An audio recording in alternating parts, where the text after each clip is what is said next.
You are listening to the Horse Radio Network, part of the Equine Network family. What a beautiful day for horses in the morning. You are listening to the #1 horse podcast in the world. Here's your entertaining look at the horse world and the people in it.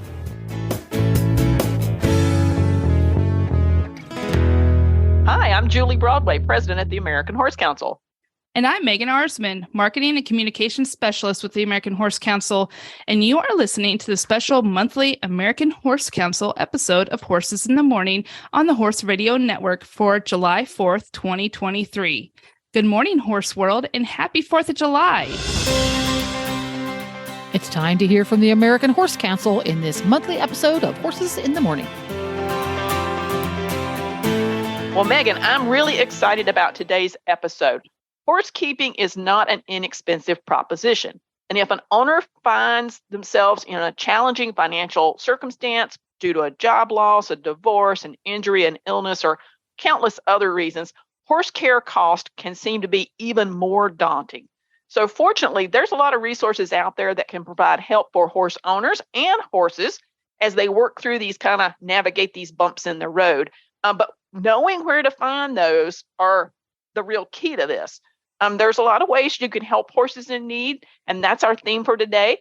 But one great way is to volunteer at a rescue and help them out with your time and your talents, or do something to help the rescue, like fundraise or make a donation, all kinds of ways. So our first guest is from Days Inn Farm Horse Rescue, and you're going to meet her in just a few minutes. But that's going to be the first part of the segment. What goes on in the rescues, and what can we do as a horse community to support them? But another way to help horses in need has to do with understanding the challenges of dealing with horses in need. Definitely. So we're definitely excited about Dr. Stacie Boswell, who is the author of The Ultimate Guide for Horses in Need. So there's some great content coming out of that. And then last, but certainly not least, one of the things to know is where to find access to some of the things that horse owners might need. So, of course, our great gal at the United Horse Coalition, Ashley Harkins, is going to come back. And in our third segment, we're going to hear from her about the Equine Resource Database and all the ways that horse owners can find access to the much needed things that are out there: hay banks, feed coupons, vet assistance, and all those kinds of things. A great lineup today, Megan. Yeah, definitely. I'm excited. And, of being part of the American Horse Council, I've learned so much more about the United Horse Coalition and what that does. And, Ashley is very passionate about helping horses and horse owners. And I think it's definitely a unfortunately well-kept secret. And we hope that this will totally bust that secret out into the open and help a lot more horse owners and nonprofits down the road. Great. So let's segue to our first guest. Our first guest to join us is Brittney Vallot from Days Inn Farm. Brittney started with Days Inn Farm as a teenage volunteer. After graduating from the University of Maryland with a bachelor's degree, she joined the Days Inn Farm horse rescue staff as assistant farm manager in 2006. Throughout her time at Days Inn, she's held positions such as farm manager, equine health director, and she is now operations manager. Brittney helped to pilot a safety net program for Maryland's horses, the Maryland Equine Transportation Service, or METS, under the Maryland Horse Council Foundation. As a founding member of METS, she spearheaded initial program development, implementation, and operations, and duties included assisting owners who were no longer able to keep their horses by offering counseling in the form of in-person equine assessments throughout the state of Maryland, marketing those horses, vetting rehoming applications, and providing owners with the feedback and resources they needed to responsibly transition their horses. That program is now a part of the Days Inn Horse Farms Rescues program. Established in 1989 by Kathleen Schwartz Howe and her husband, Alan Schwartz, Days End Farm Horse Rescue began with Kathy's own journey of rehabilitating an abandoned buckskin gelding named Toby. Through community support of friends and equine professionals, Kathy nursed Toby back to health and inspired a collective idea that equine welfare was a community's responsibility to both aid and prevent. I love that. Days End has since evolved from a small nonprofit to a full-scale rescue and rehabilitation facility that shelters an average of 130 equines a year, all funneled through animal protection authorities across Maryland and surrounding states. Days End is a national leader in equine rehabilitation practices and equine cruelty and education. From 2018 to 2021, Days End served as the fiscal sponsor and program support for METS, a safety net program that we learned about.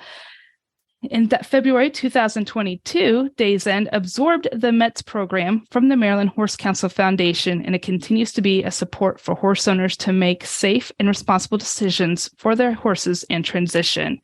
And Days End Farm Horse Rescue was the inaugural winner of the United Horse Council's Unity Award that was presented earlier in June at our award ceremony during the National Issues Forum. So congratulations, Brittney, and welcome. Thank you so much for joining us.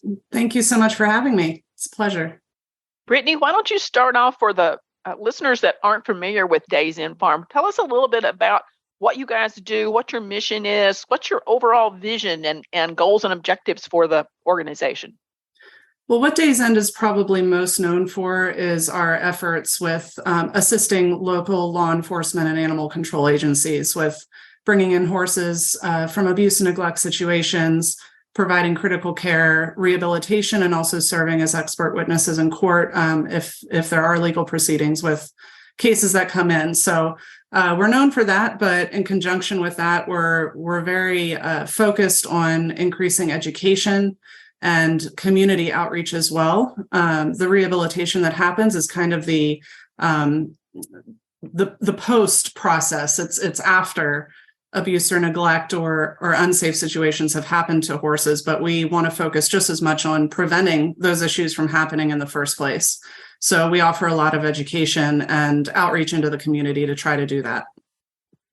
Wow, that's a lot to cover. So tell me, Brittney, where do you guys get your funding from? Because, that just sounds like an enormous task that you guys have. It is. We are very fortunate to have a great support system of donations. Much of what comes in and supports the work that we do here is through private donations and private donors. We do also get grant funding. And that's it, just the support of those who want to back what we do and want to see our efforts continue. Well, that also sounds like you must have a tremendous amount of volunteers that come forward to donate their time and their talents to make all this happen. Yeah, there's no way we could do what we do without our volunteers. We do have a small group of staff, but our volunteers are really what enable us to go above and beyond and do everything we do here across the board, from down in the barn taking care of the horses on a regular basis to helping us with education, field trips, even to office and administrative tasks, keeping the facilities up and running. So we are very grateful for our volunteers. And definitely it's the volunteers that make things go around. And you guys have such a unique, you offer such a unique niche in helping to work with owners of at-risk or even in transition horses instead of just taking them in or accepting them. And that's what I love, is that you guys focus a lot on the education. You focus a lot on helping find the resources, a lot like what we do with the United Horse Coalition. So Brittney, tell me a little bit, how does Days End work along with the owners of at-risk or in transition horses? We work anywhere from, if they email or give us a call, we're providing them with feedback, resources that can help them. Sometimes the owners call and we find that they don't want to rehome their horses. They don't want to necessarily let them go. So we're referring a lot to other programs who may assist. with enabling them to keep their horses, getting over a rough patch that they may have fallen into. But if they are looking to rehome, then we offer them either referring out-of-state owners to other resources that may help, or if the horses reside in Maryland, then we're directly assisting those owners and visiting with them, assessing their situation and their horses so that we can provide them with the most suitable form of assistance, typically in the form of rehoming them directly. So Brittney, tell me, because I think I heard this somewhere along the way, if you get a phone call from someone and they're really feeling that they can no longer keep their horse, you guys send a team out to assess the horse, determine what its next career potential might be, sort of next steps. Talk a little bit about that process, because I'm fascinated at what it must take to find the people with the right skills in order to do that kind of an assessment. Yeah. Well, currently that is me. So it's quite the undertaking. But yeah, it's going out. We actually ask for information ahead of time to give us kind of a rough idea of what's going on with the horse and what they currently require. And then the point of going out and seeing them in person is to beef that information up a little bit, to give us as much info as we can and insight into the horse, their situation, what their condition is, what they're able to do, so that when we do go and list them, we've got as much information as we can possibly provide, because we want to make sure that those who are considering the horse are fully informed, so that, you know, our hope is that we're helping to make the right match so that they can find themselves in a home where they're going to stay. They're prepared to take that horse on. A lot of times the horses that come into the program are, you know, maybe senior or have some special needs or special care that they require. And we want to make sure that the potential new owners are informed about that so that they're prepared to take them. So we're going and you know, checking the horse over head to toe, picking up all 4 feet, looking at the joints, watching them go, if they can go under saddle, you know, having the owner put them through their paces so we can observe and see how they do. And while we're doing that, we're taking photos and videos that we are using for their listing on our website and social media. So it's a pretty in-depth assessment, and it's all and you get a lot of insight from owners when you just have an in-person conversation with them, casual, and they're providing you with a lot of history on their horse and things that you wouldn't necessarily get through simply a form. Oh, yeah, I bet, for sure. Yeah. And I think it's important to point out that you're not judging the owner in any way. You understand that sometimes things just happen, and you're there to offer a helping hand. You're not there to offer any opinion or anything. You're there to help them. Absolutely. And we want our program to be known for that. We don't want owners to, you know, shy away from reaching out for help because they're worried about being judged. Mm-hmm. Our main goal is to help their horses and make sure their horses stay safe.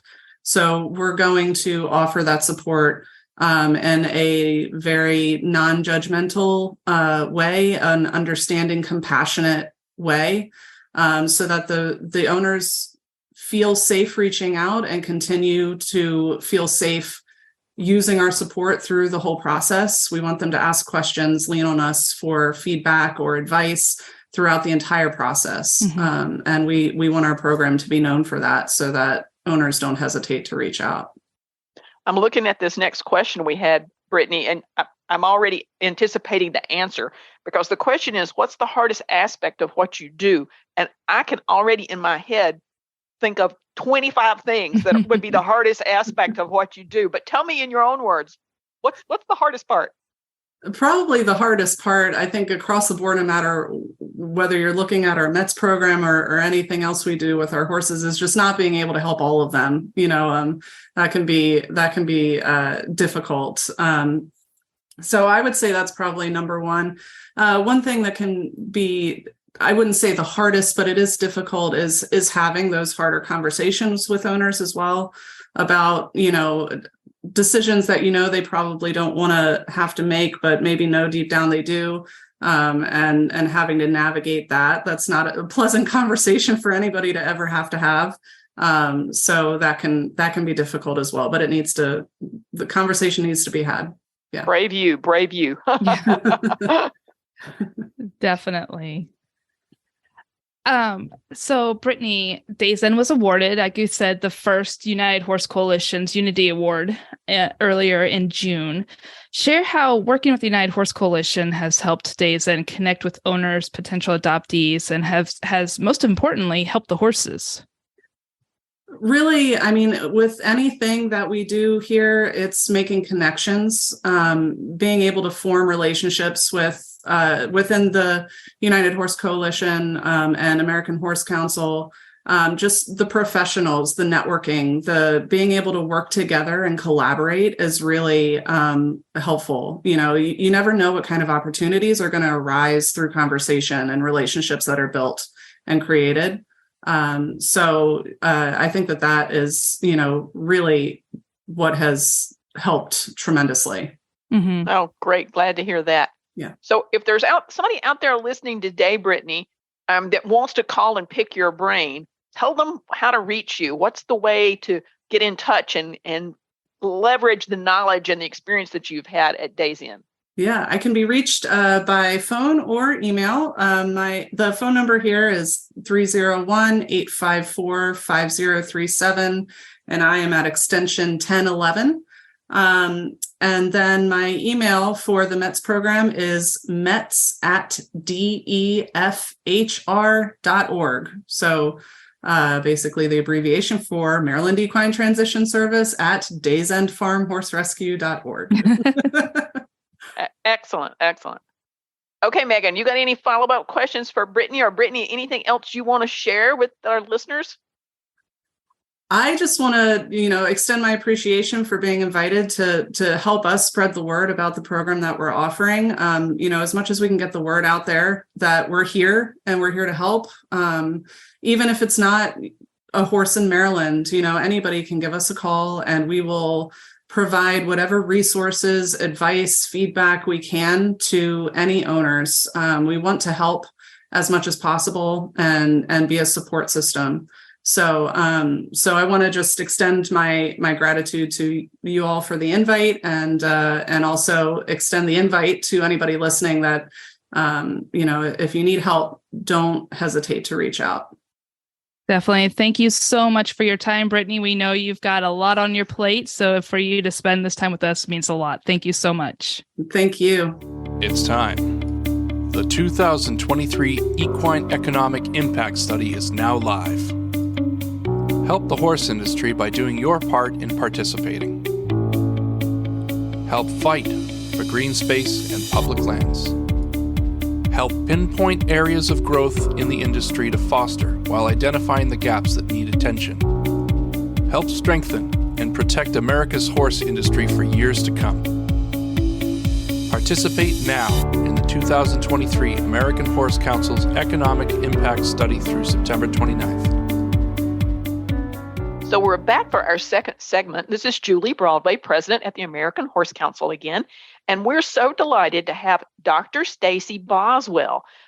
She has written a book called The Ultimate Guide for Horses in Need. So let me tell you a little bit about her. And I'm very impressed that she could find 5 minutes to spend with us today, because her bio is quite extensive. She's a board-certified large animal surgeon with a strong interest in behavior and welfare of horses. And her goal is to make horses' lives better through both physical and mental well-being. She's a graduate of the Virginia-Maryland College of Veterinary Medicine and completed an internship at North Carolina State University. Go Wolfpack! From there, she was a postdoctoral research associate in the Comparative Orthopedic Laboratory at Cornell University, and then completed a large animal surgery residency at the University of Tennessee before moving into private practice, where she's currently in Montana. She serves on the AAEP, the American Association of Equine Practitioners Welfare and Public Policy Advisory Council, and she's the author, as I said, of the book, The Ultimate Guide for Horses in Need, Care, Training, and Rehabilitation for Rescues, Purchases, and Adoptions.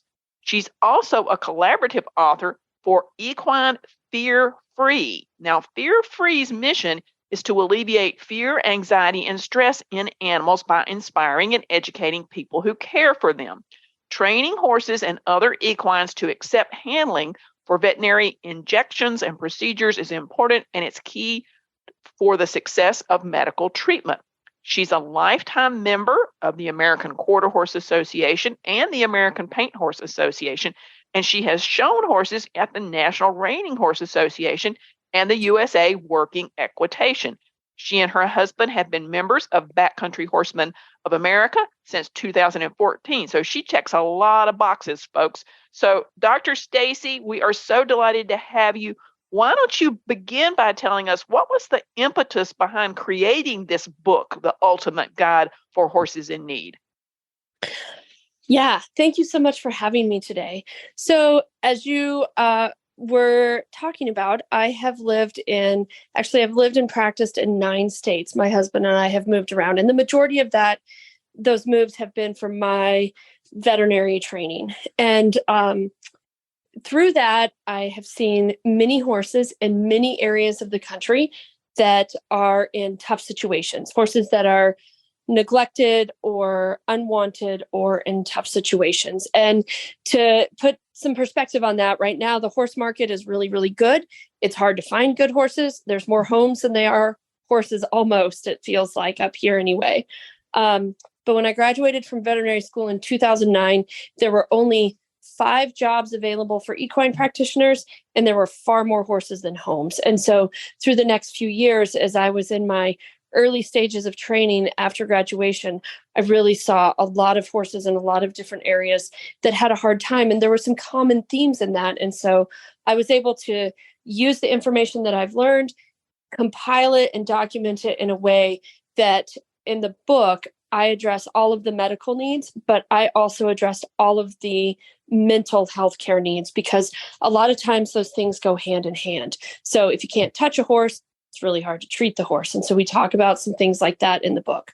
So just getting those two things together, both the mental well-being of the horse and the physical well-being of the horse, and having it go through in a step-by-step.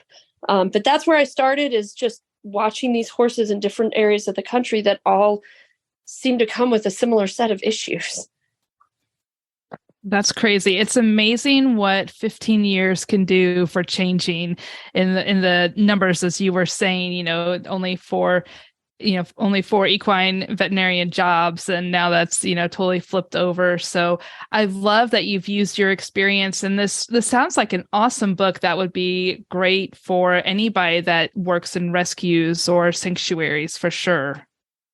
For sure. And actually, honestly, I've had feedback from clients that there's just good general horse health care in there. And it's just laid out in what I feel like is a very organized way.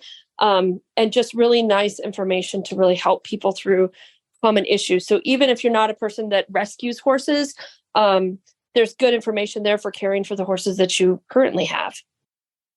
That's great. That makes sense. And it also seems to me that if people are out there and they're thinking about adopting a horse, that there might be some good resources that they could draw from this as they evaluate a horse that they might want to be taking on. Absolutely. Absolutely. So, Dr. Stacie, a hot topic lately has been circling around kill pen buyouts. Have you seen an increase in owners purchasing from kill pens or auction or those type of auctions? And if so, what are some of the things that you have offered to those potential owners that are looking to do that? Sure. So I don't know if kill pen buyouts are increased in numbers. I don't know what those statistics are, but they certainly have more visibility right now. So because of Facebook and social media, it's a popular thing, or it's a common thing, I guess, for people to be pooling their money and resources together to try to pull horses out of kill pens. There is, just like everything, a huge spectrum in that. There's been conversations that I've had with other equine practitioners about, for example, thoroughbreds that have a microchip implanted because the Jockey Club requires that now. but there's not traceability for how many horses or how many owners that horse has gone through.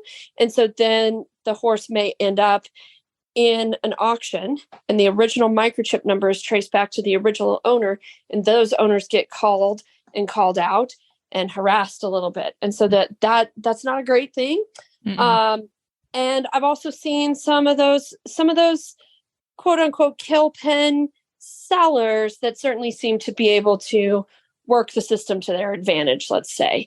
And then at the same time, I've seen individuals. I have one client up here in Montana.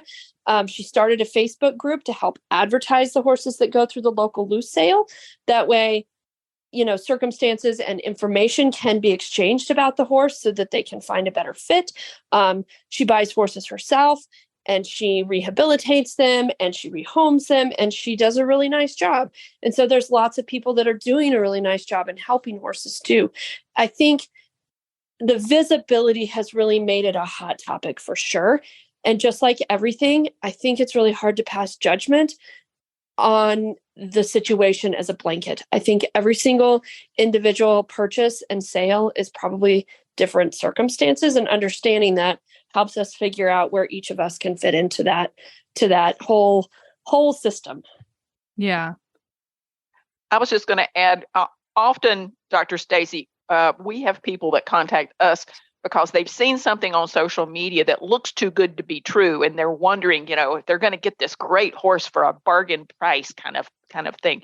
And we always caution them to be very, very, very ask a lot of questions, be very thoughtful about this, because if it sounds too good to be true, typically it is. It is. It probably is. Absolutely.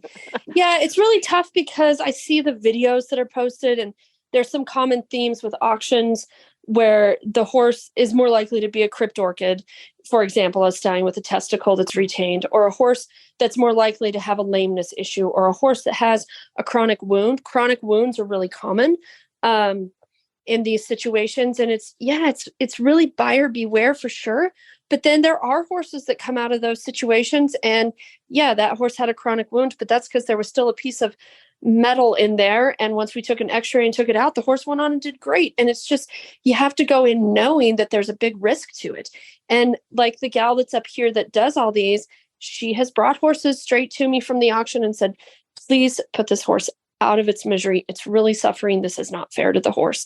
And you have to know that might be where you end up. And that honestly, in some cases, might be the most fair thing for that horse. Yeah. So, yeah. Unfortunately, but yeah.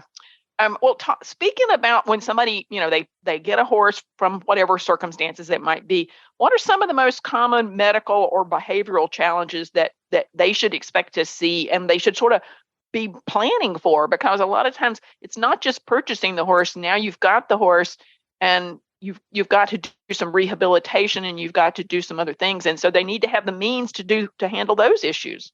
Sure. Yeah. So buying a healthy horse is probably cheaper than buying that bargain horse because of the way that medical bills can really stack up on these cases. The number one thing that I wish that people would understand and look for is pregnancies. The number of surprise, I bought an auction horse in the fall and look, she foaled out a baby this morning and we didn't even know she was pregnant. Those stories are rampant. And wow. A lot of times it goes better than you'd think because the resiliency of horses is really amazing. But I really wish that there was more planning because when it doesn't go as it should, it seems like such a simple thing to diagnose and monitor so that we have the right care for that mare. So that's the number one thing. It's not necessarily the most common, but to me, that's the easiest thing to check and address. And I even have had a case of a horse that got pregnant at the auction. So this happens and we really need to, plan for that. Obviously malnutrition is a big situation as well. And it's hard to know, especially if you're looking at a loose pin. Is this horse a body condition score 1 or 2 because it's 28 years old? Its teeth are not adequate and it wasn't being offered appropriate food? Or is this horse really skinny because it's 3 years old and it had to compete with 2,700 horses for one round bale? It's just really hard to know what that cause was. And so expecting that you can buy a skinny horse and then refeed it There's parts of that you have to know, well, if it is an older horse, we're going to need to change its food. They can't eat hay anymore, so we need to feed it something else. And you have to know when you bring it home, you can't just put it in front of a bunch of grass and grain and think it's going to go okay, because that can actually make them really, really sick if we don't go with a proper refeeding program and take things slow. So the malnutrition situation, I think, is more common. And again, the book is there. Like, it's so easy just to go through it and like, ABC, here's what you do. But there's a lot of steps. There's a lot of steps in getting a horse rehabilitated for sure. Yeah, no doubt about it. At our annual conference just a few weeks ago, we heard a fascinating presentation on the importance of biosecurity. And so my follow-up question is, a lot of people just, when they adopt a horse or whatever the circumstances are, they just take it into the barn with everybody else they've got there. Why is quarantining such a big deal? Why is that so important for the overall health of everybody that's in your little herd? Right. So quarantine is super important. And I think people are better about this now than they were 15 or 20 years ago. I really do. But I advocate for quarantine. The main reason that we talk about it is because of respiratory illness. So any horse that's gone through any auction or gone to any show has a chance of picking up a respiratory illness. And when you're buying these horses out of the quote unquote kill pen, a lot of times we don't know what their vaccines have been, if any. And so that even if they don't look sick, sometimes 2 or 3 days later, all of a sudden it's apparent they are sick. And so you get herpes virus, or you get rhinovirus, or you get strangles, or what have you. And then that spreads to everybody, even if your horses are vaccinated. So that's number one. Secondarily, especially here in Montana or the northern parts of the country, through the winter months or through the cooler months, lice and mites are really common, and those can spread through your whole herd. So you want to make sure that that horse doesn't have any respiratory diseases, doesn't have any external parasites that spread easily. I advocate making sure that we've done fecals or deworming or both appropriately as advised by your veterinarian before this horse goes out on your pasture. You don't want to contaminate your pasture with more parasites that horse might bring in. And then the final thing really is behavior. So if you bring home a horse that's a body condition score 3 and it doesn't feel great, you might have a completely different personality when it's a body condition score 5 or 6 and it's 3 months down the road. And so you really want to make sure, number one, what is your herd like? Does this horse fit into your herd socially? Can you catch this horse once you turn it out? What are your expectations of this horse behaviorally? And making sure that the horses aren't going to jostle and hurt each other. So that slow introduction is really important for preventing injuries and other problems as well. So those are all the reasons that I advocate quarantine. And that's super important for both physical and mental well-being of these horses. And if you think about what these horses have been through, sometimes these horses have bounced through 4, 5, 6 owners in the last 6 months to a year. And that's a lot for a horse to manage mentally. So getting them settled in your situation can really help have a better long-term outcome and better for them from like a well-being standpoint. It definitely takes a village to save and rescue horses for sure, and it's not just financially, but in every other realm and aspect. And it sounds like your book definitely covers everything for that, which is a wonderful hand guide to have.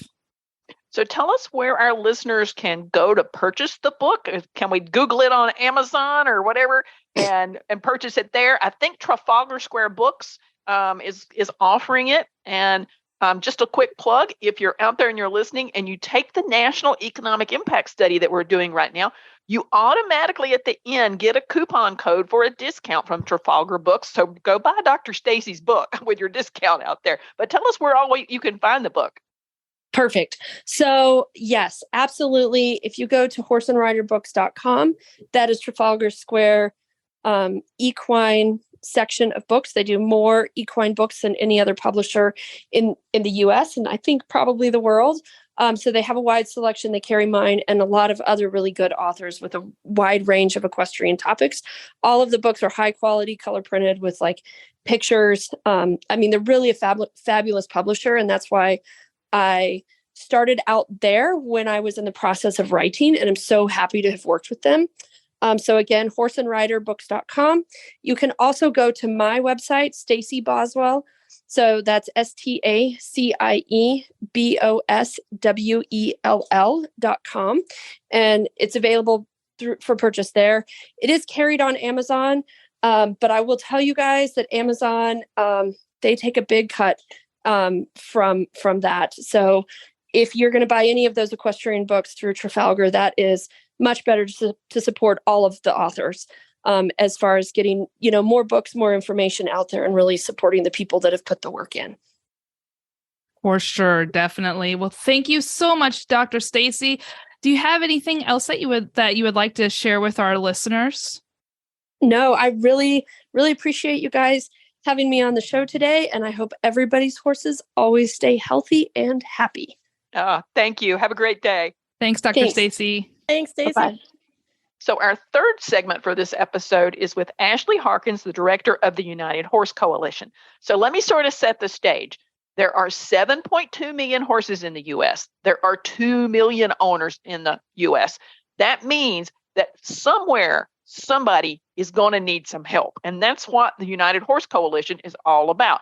Ashley Harkins is the current director of the United Horse Coalition, which is a coalition of industry and nonprofit organizations who have come together in their dedication to promoting responsible horse ownership and helping America's horses that are at risk or in transition. She completed her Bachelor of Science in Pre-Veterinary Science at the University of Vermont with a particular interest in equine science. Before coming to the United Horse Coalition, Ashley managed the Horse and Livestock Rehabilitation Program for the Animal Rescue League of Boston's Dedham branch for 14 years, as well as serving as the local certified animal control officer, which included working with law enforcement cases involving neglect and abuse. Seeing those equines in need impressed upon her the importance of the United Horse Coalition's mission and the incredible work that it does to help owners of at-risk horses and educating people about responsible horse ownership.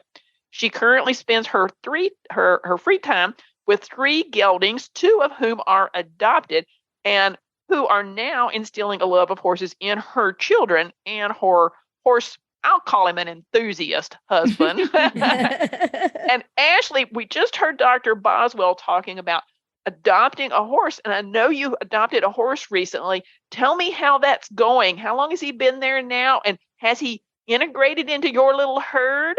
Oh my gosh, he is such a gem. I have never had a pony before. We actually went all the way to West Virginia to adopt this little guy because he ended up just being a good match for our family. And we were looking for a pony for the kids because my geldings are a little bit intimidating size-wise for them. And he has just been amazing. I've never had a horse with such personality, and he keeps us on our toes and laughing every day. But he's integrated perfectly. It's just been a great experience for us. Oh, well, great. Ponies do that. Definitely with the personality thing. Yeah, gosh. Yeah. Every day he has some funny antic. I'm sure, I am no doubt about that. So Ashley, talk to us about the big push that the United Horse Coalition has to offer resources to owners that find themselves in these unfortunate circumstances, and they're looking around saying, I'd like to keep my horse, but I don't know how to do it. I don't know where to find the things that I need. So talk a little bit about that equine resource database. Yeah, so UHC is very proud to be the home of the UHC's Equine Resource Database.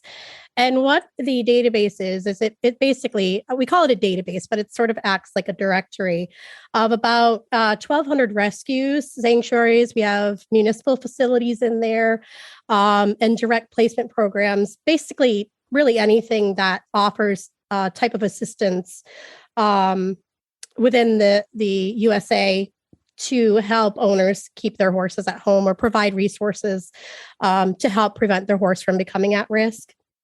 And we're actually in the middle of an audit right now. We try to audit this database on a yearly basis just to add new resources in there and remove any that might have dropped off.